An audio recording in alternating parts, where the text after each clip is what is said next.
Hey everybody, it's Ron from Pick Dawgz, and this is Ron's Rundown. We're going to go over the MLB games scheduled for Saturday, September 9th, 2023. Now, if you like what you see, make sure to give this video a big thumbs up and subscribe to our channel. Don't forget to put your baseball picks in the comment section below. And if you're looking for my best bets, including my $19 rundown best bet, you can find those at the premium picks tab at pickdawgz.com. Alrighty, let's get into it. Here are the games for Saturday in Major League Baseball. First up, we go to Yankee Stadium as the Brewers take on the Yankees. Wade Miley and Michael King are your starters. Michael King's been pretty solid in the starting pitching role. It's, been more of like a bullpen game for the Yankees as he goes right around 4 or 5 innings. But he's been, his last 2 starts against the Astros and the Tigers were both on the road. Both were Yankees victories. He went 4 innings of shutout ball against Detroit with 5 strikeouts, and then 5 innings of 1-run ball against the Astros with 4 strikeouts. No walks in either of those games. I think he pitches pretty well in this game. The Brewers have not hit righties too well in the last month. They're 27th in team OPS. Their walk percentage is low and the walk percentage is high and the strikeout rate's low, but I still think King does a good job here. Yankees bullpen's been pretty solid this season. On the other side, Wade Miley's got a 3.3 ERA, however, a 4.69 expected ERA, 4.9 xFIP. There are some regression concerns going forward. We've talked about how the Yankees lineup is, it's been disappointing overall this year, but they've hit lefties pretty well in the last month and in the second half of the season. I think to get to Miley for a few runs and win this game, give me the Yankees on the money line. Next up, we see the New York Mets taking on the Minnesota Twins. David Peterson and Kenta Maeda are your starters. David Peterson, an ERA above 5 now on the season after his last game against the Mariners. 4 innings of work, 7 base hits, and 4 earned runs and a home run in that game. That was an 8-7 Mets loss, and I think they lose this game as well. Kenta Maeda, I think, is the much better starting pitcher. The Twins have really improved their numbers against lefties offensively as the season's gone on. The beginning of the season, really high strikeout rate, bad OPS numbers, but in the last month, they're top 10 in baseball in OPS, top 5 in baseball in isolated power, and they have actually a pretty low strikeout rate, 22.1% against lefties, far lower than what we saw at the beginning of the year. Pretty high walk rate. I think that's an issue for a strikeout-dependent starter like David Peterson. Give me the Minnesota Twins at home on the money line. Next up, we have the Arizona Diamondbacks taking on the Chicago Cubs. Really great pitching matchup in this one. Merrill Kelly and Justin Steele, 2 starting pitchers that are having great seasons, but are also just in good form in general. Kelly's given up 3 earned runs or fewer in 4 of his last 5 starts. The only game he struggled in that mix was against the Dodgers, a team he has struggled against throughout his career. Justin Steele, his last 5 starts, he's given up 3 earned runs or fewer in all 5 of those games.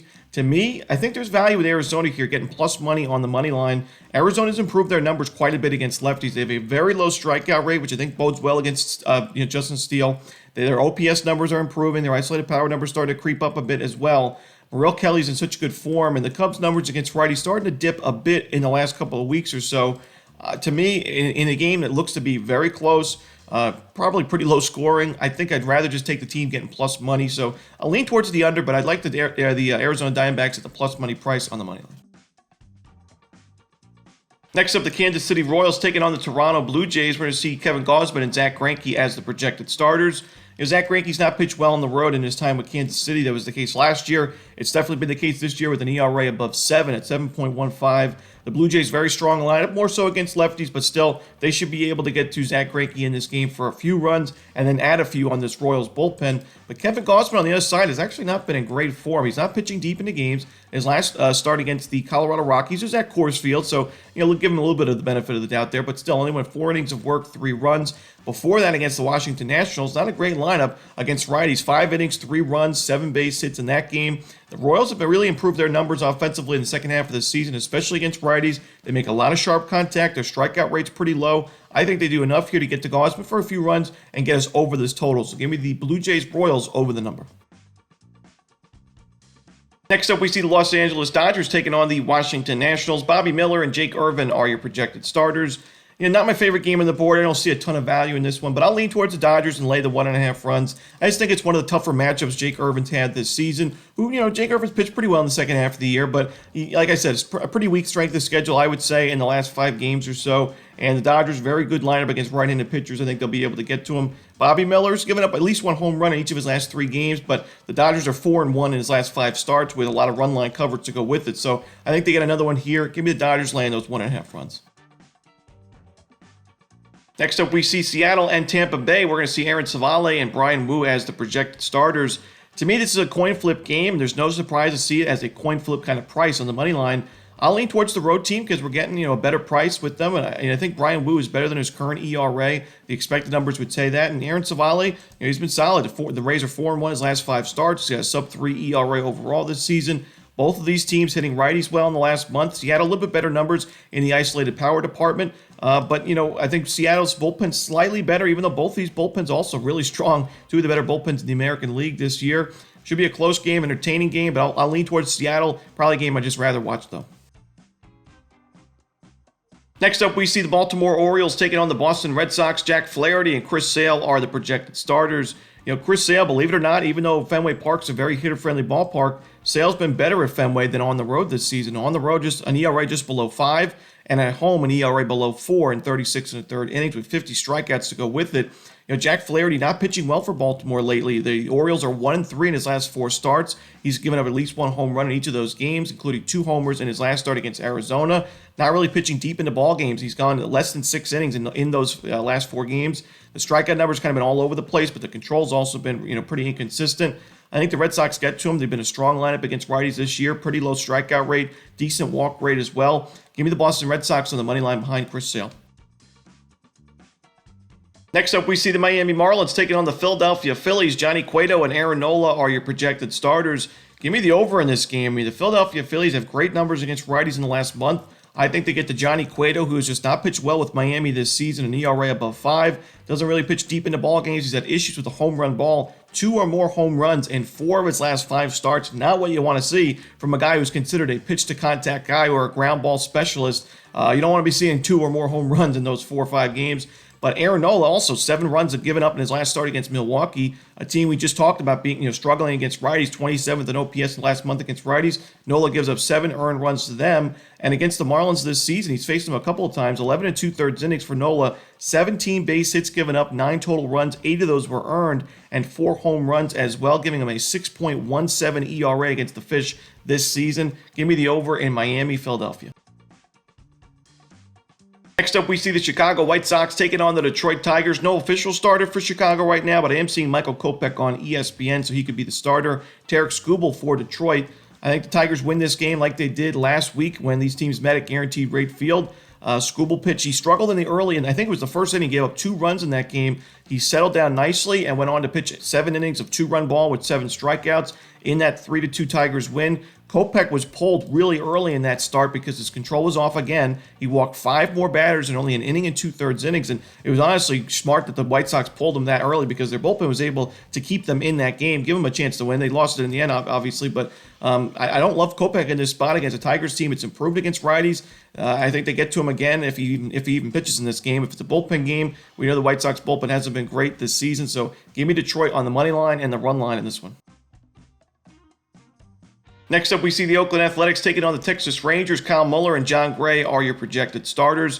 I talked about how John Gray, last time he was on the mound, I talked about how tough he's been to read this season because he's just been so inconsistent. And his last game against the Twins was good enough for the Rangers to win that game, but it was still only 5 innings, 7 base hits, 4 walks, a lot of base runners in that one, 3 earned runs, and a home run given up. He had 8 strikeouts, so he's had 17 strikeouts his last 11 innings of work. But to me, I think Gray has been better at different points this season, so we'll see if he can get back to that form. I think he's good enough here no matter what against the A's. The Kyle Muller struggled this year, an ERA above 7. The bullpen's not been great. I think the Rangers bats have a big day, but again, not my favorite game on the board just because I'm a little bit concerned with John Gray, but I'll lean towards the Rangers laying those 1.5 runs. Next up, we see the St. Louis Cardinals taking on the Cincinnati Reds. Zach Thompson and Carson Spires are your starters. We see a really steep total in this game at 10.5 runs, and it makes sense when you look at, 2 young starting pitchers, second most hitter-friendly ballpark in the league at Great American, 2 bullpens that haven't always been the best this year, but I think there's actually value on the under, at least in the first 5 innings, because of that steep total. Zach Thompson's pitched well so far, 3.91 ERA in 46 innings, a 3.5 xFIP to go with it. Really good strikeout numbers. The only concern is the control with the walks, 3.52 walks per 9, but only 0.98 home runs per 9 for Thompson. So pretty good numbers for him. Carson Spires made his major league debut. I thought he pitched pretty well. He had 7 strikeouts in that game, 4 innings of work. It was a really tough matchup against a good Cubs lineup, and he gave up those 3 runs, so the ERA looks lopsided on paper, but I think he's a lot better than that. I think going forward, we're going to see that from Spires. And when you look at the Cincinnati Reds, they're facing a lefty in Zach Thompson. Cincinnati in the last month is 29th in baseball in team OPS against lefties. They're also 28th in isolated power with a high strikeout rate of 26.4%. So I think there's value here on the under in the first 5. Give me the under. Next up, we see the San Diego Padres taking on the Houston Astros with Seth Lugo and Christian Javier as your starters. I like the form that Seth Lugo's in, but I do think this is the toughest matchup he's had since the beginning of August when he faced the Dodgers. In that game, he gave up 8 earned runs, and he's facing an Astros team that has the lowest strikeout rate in baseball against righties in the last 30 days. Yes, even lower than the Guardians. A high walk rate, good OPS numbers, top 5 in team OPS against righties, and top 15 in ISO. I think this is a really tough matchup for him, and I do think the Astros get to him for a few runs early. Christian Javier hasn't always been my favorite starting pitcher to back, but he had a quality start last game against the Yankees. 6 innings, 3 runs, 8 strikeouts. He's doing a better job of keeping the ball on the ground. It's also, it was nice to see him give up no walks in that game against New York because the control's been an issue at times this season. I think he's the better starting pitcher in this matchup. I think he's the better matchup, I should say, and I think the Astros bats really back him up. Give me Houston on the money line.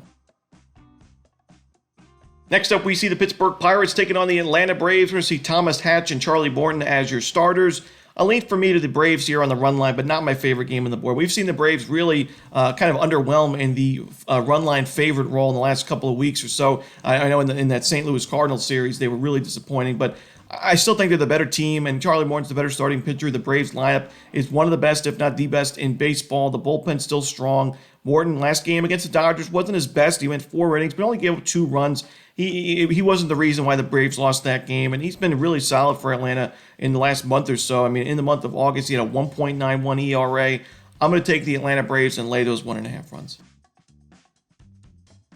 Next up, we see the Colorado Rockies taking on the San Francisco Giants. Chase Anderson for Colorado, no official starter for San Francisco. It originally looked like it was going to be Alex Cobb, but he was not placed on the scheduled starter list for San Francisco for the weekend series as he's battling a hip injury. So we'll see if he goes, but looks like a bullpen game. I think the Giants win this game and cover the run line. I think this could be a breakout spot for this Giants offense, which has struggled offensively against righties, no doubt about it, in the last month. But Anderson's got an ERA just below 6 on the season. His first start back at the major league level gave up 2 home runs against Toronto and only 4 innings of work in that 7-5 Rockies loss. We know Colorado's offense not really trustworthy on the road this season, so if there was a game San Francisco could break out and earn a big, blowout victory, this would be one of the games. So I would lean towards the Giants on the run line. Next up, we see the final game for Saturday's card in Major League Baseball. It's going to be the Cleveland Guardians taking on the Los Angeles Angels. Now, Lucas Giolito may want to put on a show against his former team, the team that waived him not too long ago, but he gave up 9 earned runs and 3 home runs in his last game. It's just really tough to back him against a solid Angels lineup against righties. And the Guardians have not done well against lefties this season, so it's also tough to get there with Cleveland's offense.